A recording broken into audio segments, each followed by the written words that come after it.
Hey, how's it going today? And I'm going to show you how to create what I call a wallpaper effect, where you can apply one material to any surface and it maintains the appropriate aspect ratio and kind of almost automatically wraps itself to the surface by using what we call the world position. This is a little different than other tutorials I've done. It's just a little more involved, but I'll try to go as fast as possible. So we're just going to start new. So I'll just go to new project. We'll go into the first person here and we'll just call it my project 3. No, I don't want to save anything. And hopefully this won't take very long. You'll hopefully pick up some shortcut so that we go. So here we are. Okay, so what we're going to do is, because I did this as a first person template, I didn't bring any starter content in. So I'm just going to go add content, starter content, and add to project real fast. And we'll just close out of that because we'll be using a material. We'll just go back into the content folder now. And then what we're going to do is, let's find a material first. So if I come up here and I'll search for material, and there's all different kinds of ones here. This is the one I was playing around with, so let's just go into it. There's a whole world of all this stuff, and basically we're going to be, let me show you something. Let me go ahead and dock this. So if I were to just drag this material onto the surface right there, see how stretched out it is? Because it's just stretching to the surface, so it's not really UV wrapped or anything. So we're going to fix that, basically. Because that one's a little different material. I just noticed that one's, actually this one's kind of cool. Huh. Let's use this one. So anyway, let's go ahead and double click into it. And here we are. Okay, so let's do this one. This one looks fun. I might have to disconnect the bump offset here, but I think just double checking some things. Okay, so let's get started. I hope you find this helpful. So the first thing I want to do is disconnect this bump because I know I'm going to have to do that anyway. So I'm just going to right click and break the node links there. And then I'm just going to select all these and just push those off to the side because I do not need them. We don't need them.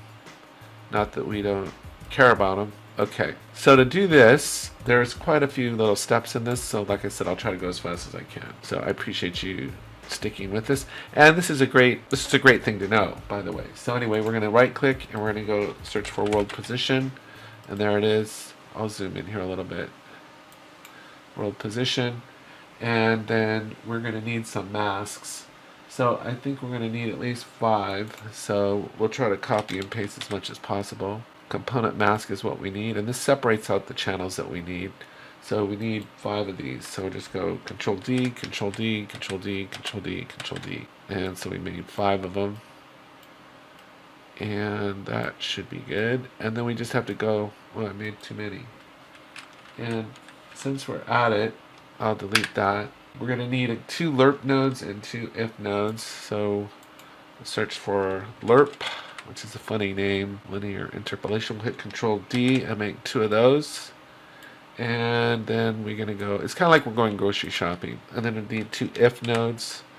So there's that one, and hit Control D, and we got 2 of them. So I wish I could take credit for having come up with this on my own, but this is a little bit more math than I'm used to. But once I saw this, I thought, wow, this is really cool. Everybody needs to know how to do this. So, and make it from scratch. And then the other thing we need is we just need a couple more things, and we're almost done, and then we can just hook everything up.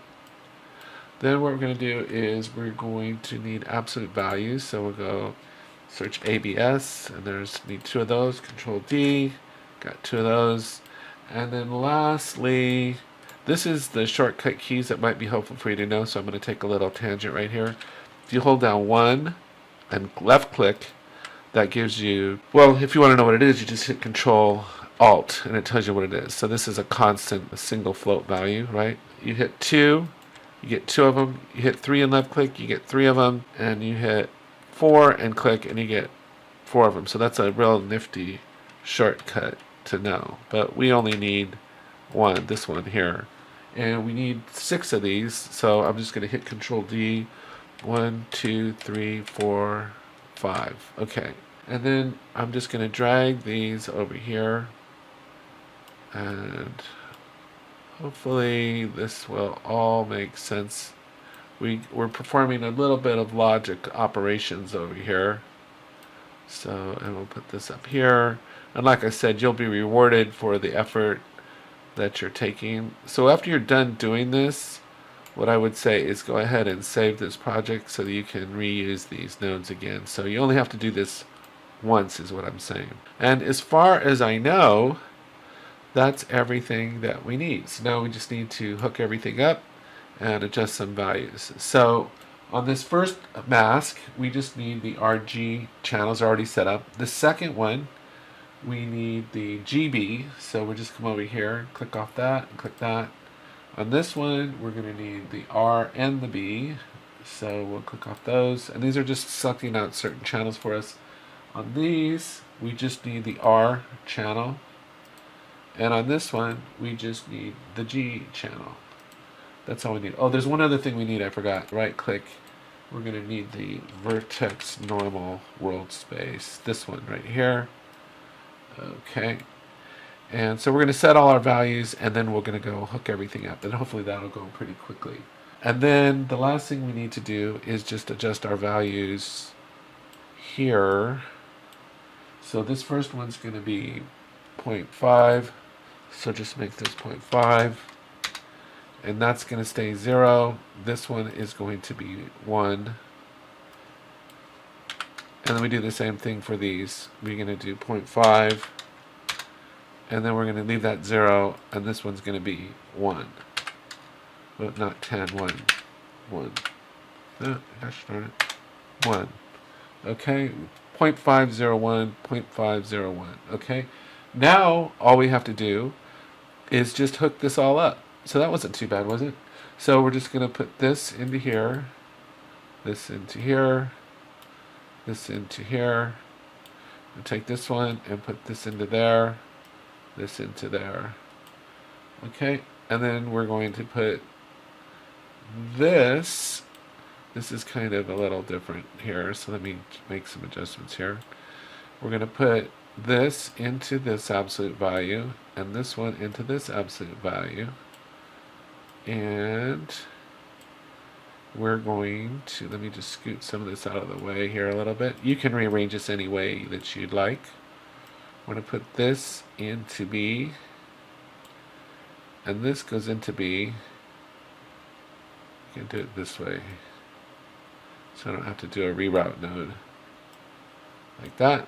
And then the top one is we're going to do a comparison. So the value was set, initial value for A is going to be, if it's great 0, we go in here, and 1 is going to go in the less than here. I can zoom in a little bit more here so you can see better. 0.5 is our A value, and we're just looking whether it's greater or less than 1. And that takes care of that.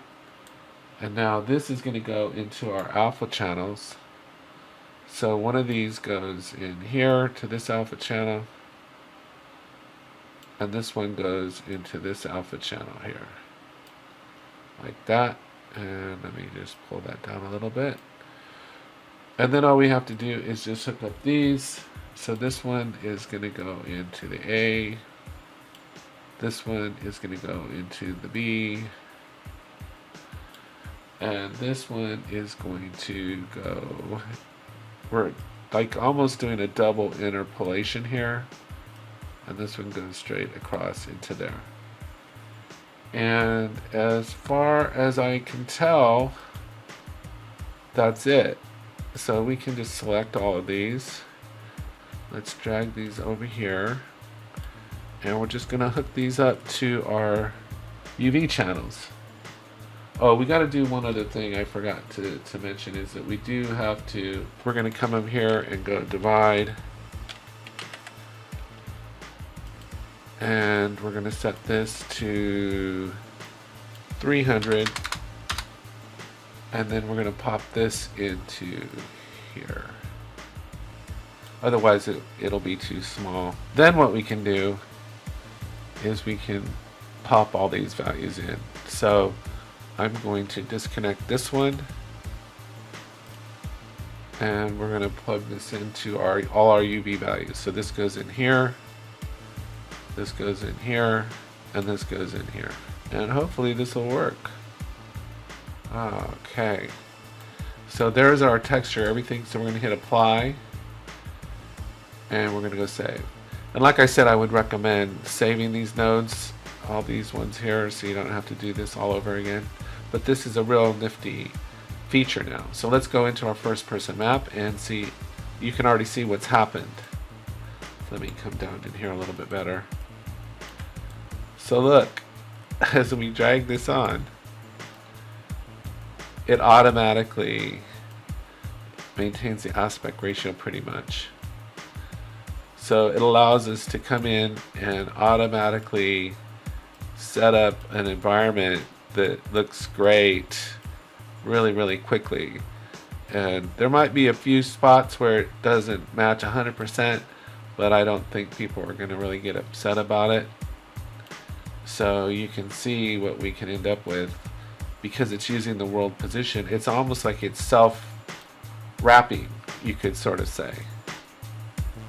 And so it has a lot of application as far as being able to quickly wallpaper in an environment with whatever you want. So anyway, I hope you found this helpful. Take care, have a great day, and please consider subscribing if you're not subscribed already.